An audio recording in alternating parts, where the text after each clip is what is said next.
Merhabalar, Zazaca dil derslerine hoş geldiniz. Bu dersin ana konusu Zazaca'daki şahıs zamirleri ve isim çekimleri. Tam olarak bu derste ne öğreneceksiniz? Şimdi teker teker dersin içeriğine bir göz atalım. Dersin içeriği bu üç kategoriden oluşuyor. Birinci kategori gramatik cinsiyet. Gramatik cinsiyette eril ve dişil olarak Zazaca'da iki gramatik cinsiyet mevcut olduğunu göstereceğim örnekleriyle. Daha sonra tekil ve çoğul olarak isimleri ve şahıs zamirlerini iki alt kategoriye ayırmak mümkün olduğunu göreceğiz. Ve son olarak ve ağırlıklı olarak isim halleri üzerinde duracağım. İsim hallerini işlerken başta şahıs zamirleri ve daha sonra isimler üzerinde duracağım. Yalın ve bükümlü hali olarak Zazaca'nın iki isim haline sahip olduğunu göstereceğim. Özellikle bükümlü hale özel yer ayırdım ve bükümlü halin ne zaman ve hangi durumlarda kullanıldığını, Zazaca'da kullanıldığını örnekleriyle vermek istiyorum. Zazaca'da belirtili nesneleri ifade etmek için bükümlü hale ihtiyaç duyulduğunu göreceğiz. Daha sonra ön, orta ve arka edatlarda Zazaca'daki ra, ro, pe gibi edatlarda bükümlü hale ihtiyaç duyulduğunu göreceğiz ve son olarak isim tamlamalarında örneğin merga api veya çena api gibi isim tamlamalarında bükümlü hale ihtiyaç var. Bükümlü hal şart. Onu göreceğiz. Şimdi derslerimize başlayalım. Zazaca'da şahıs zamirlerini ve isimleri aşağıdaki 3 kategoriye ayırmak mümkün. Birinci kategori cinsiyet. Bir ismin veya bir şahıs zamirin eril ya da dişil olması. İkinci kategori sayı. Bir ismin veya bir şahıs zamirin tekil ya da çoğul olması. Ve son olarak isim hali. Zazaca'da iki hal mevcut. Yalın hal ve bükümlü hal. Bundan farklı olarak Türkçe'de 5 hal mevcut. Yalın hal dışında ismin i hali, ismin belirtme hali, ismin e hali, yönelme hali, ismin de hali, bulunma hali ve ismin den hali, ayrılma hali. İlk önce cinsiyeti ele alalım. Birinci kategori. Zazaca'da Türkçeden farklı olarak isimler ve nesneler için iki tür cinsiyet vardır. Birinci cinsiyet eril, ikincisi dişil. Eril isimler kuzey ağzında istisnasız olarak bir ünsüzle biterler. Örneğin lacek, dest, non gibi. Az sayıda olsa ünlüyle biten isimler de var. Örneğin va, dü, astarı vesaire. Dişil isimler ise istisnasız bir ünlüyle biterler. Kuzey ağzında. Örneğin cenike, linge, aşme, dari, kardi. Merkez ve güney ağzında ünsüzle biten dişil isimler mümkün. Örneğin yukarıda verdiğim örnekler için şu varyantlar mevcut. Yer yer. Cenik, ling, aşm, dar, kardi. Şimdi ikinci kategoriye bakalım. İkinci kategori sayı. Zazaca'da zamirler ve isimler sayı açısından tekil ve çoğul olarak iki gruba ayrılır. Birçok dilde olduğu gibi. Birer örnek verelim zamirler için. Birinci tekil şahıs es yani ben.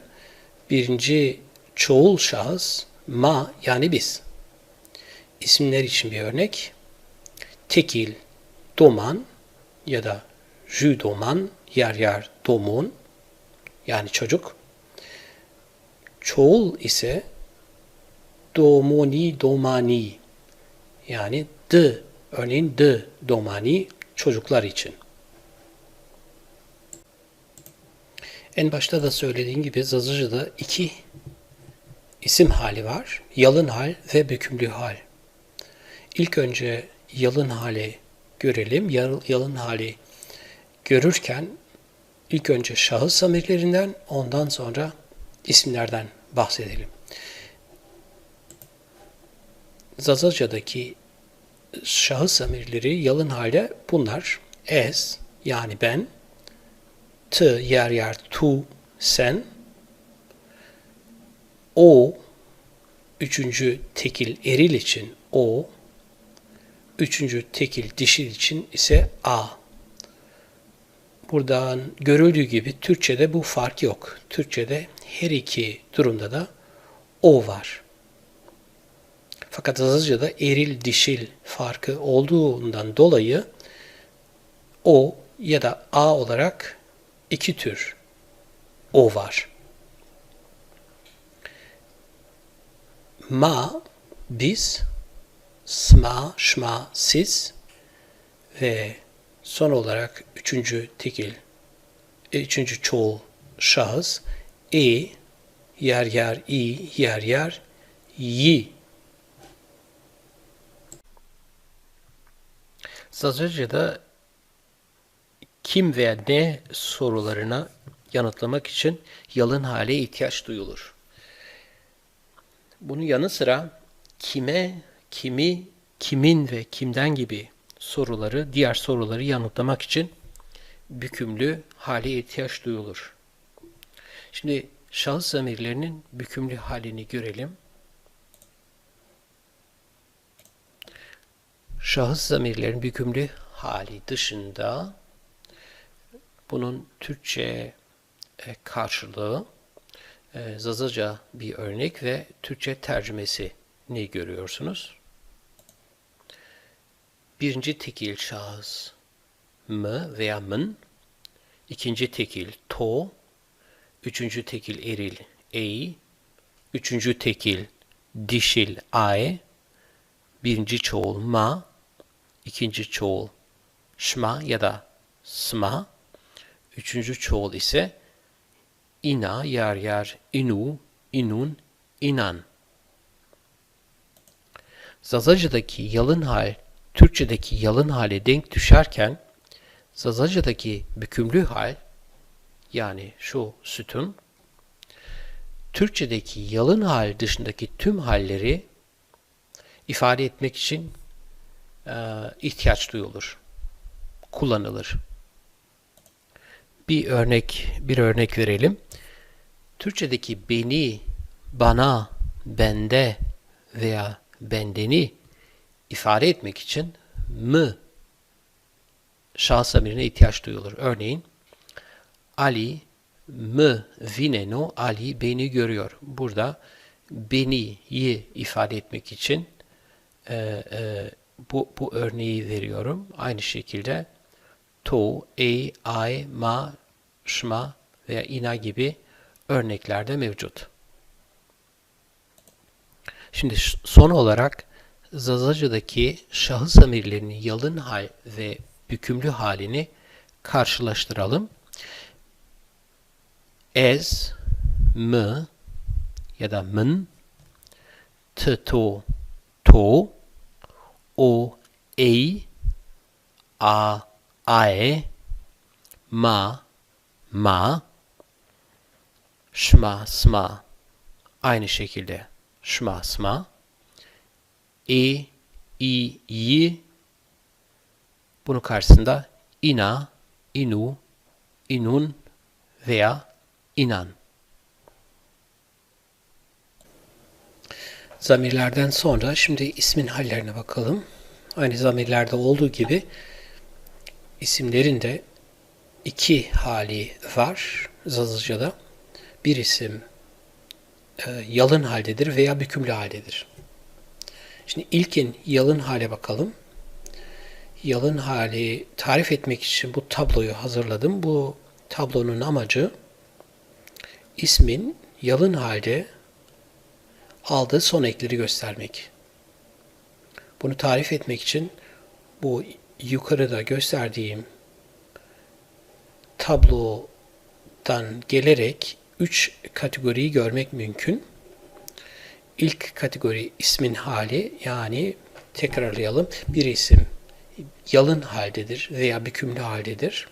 Bir isim tekil ya da çoğuldur. Bu bizim ikinci kategori sayı. Ve üçüncü kategori bir isim erildir veya dişildir. Cinsiyet.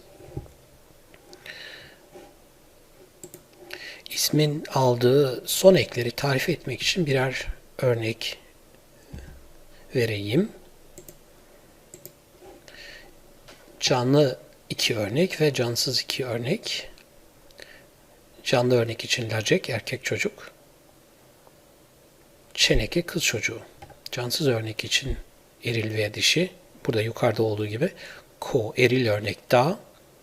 Dare, dişil örnek ağaç. Yalın hal için genel kural şöyle. Eğer isim lacek, ko, çeneke ya da dare. Eğer isim tekil ise eril ya da dişil fark etmeksizin isim herhangi bir ek almaz. Yalın hali tarif etmek için. Eğer isim çoğul ise o zaman son ek i'yi alır isim.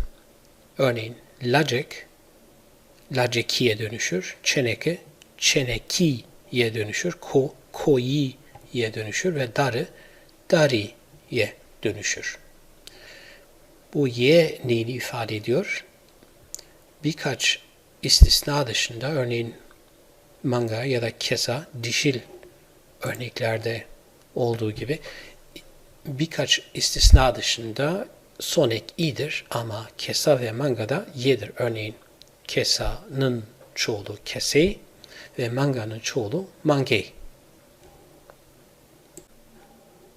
Şimdi yalın hal için örneklere bakalım. Yalın hal tekil, eril ve dişil için. Lacek bon vineno, çocuk ev görüyor. Çeneke bon vinena, kız ev görüyor. Ve manga bon vinena, inek ev görüyor. Burada görüldüğü gibi isimler herhangi bir son ek almıyor yalın hal için. Eğer tekil ise ve eril dişil fark etmeksizin. Şimdi çoğula bakalım ve çoğulda durum değişiyor. Laceki bon vineni, çocuklar ev görüyor. Çeneki bon vineni, kızlar ev görüyor. Mangei bon vineni, inekler ev görüyor. Aradaki fark şu: yukarıda herhangi bir ek yok iken aşağıdaki örneklerde, yani çoğul örneklerde bir son ek alıyor isim. Genelde i'dir. Lacek ve çeneki'de olduğu gibi ve manga'da y'dir. Dişil sözcüklerde, dişil isimlerde şöyle bir özellik var. Çeneki gibi dişil örneklerde son e düşer. Çoğulda i alır. Yani çenek i'dir. Son ek düştükten sonra i gelir. Çoğul olmak için.